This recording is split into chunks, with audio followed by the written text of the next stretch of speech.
بسم اللہ الرحمن الرحیم۔ السلام علیکم ڈیئر اسٹوڈنٹس، آج پاکستان افیئرز میں ہمارا ٹاپک ہے کمیونل ایوارڈ 1932، کمیونل ایوارڈ 1932۔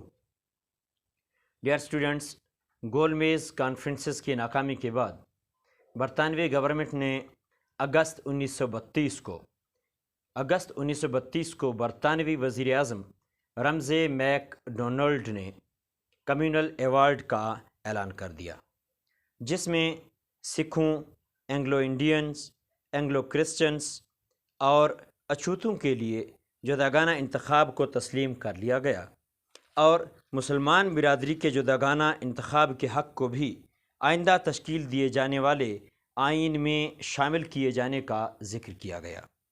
بالآخر یہ ایوارڈ یعنی کمیونل ایوارڈ برطانوی حکومت کی طرف سے گورنمنٹ آف انڈیا ایکٹ 1935 کی تشکیل کا پیش خیمہ ثابت ہوا، کیونکہ ہندوستانی ایک بار پھر حکومت کے ساتھ کوئی سمجھوتہ کرنے میں ناکام رہے۔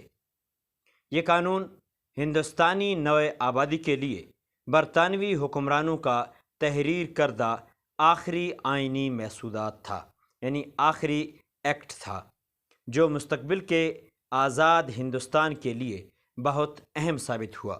ڈیئر اسٹوڈنٹس، یاد رکھیے کہ برطانوی گورنمنٹ کی طرف سے جو کمیونل ایوارڈ کے بعد گورنمنٹ آف انڈین ایکٹ 1935 دیا گیا، جس کا پیش خیمہ کمیونل ایوارڈ ثابت ہوا، وہ ایکٹ برطانوی گورنمنٹ کی طرف سے آخری ایکٹ تھا۔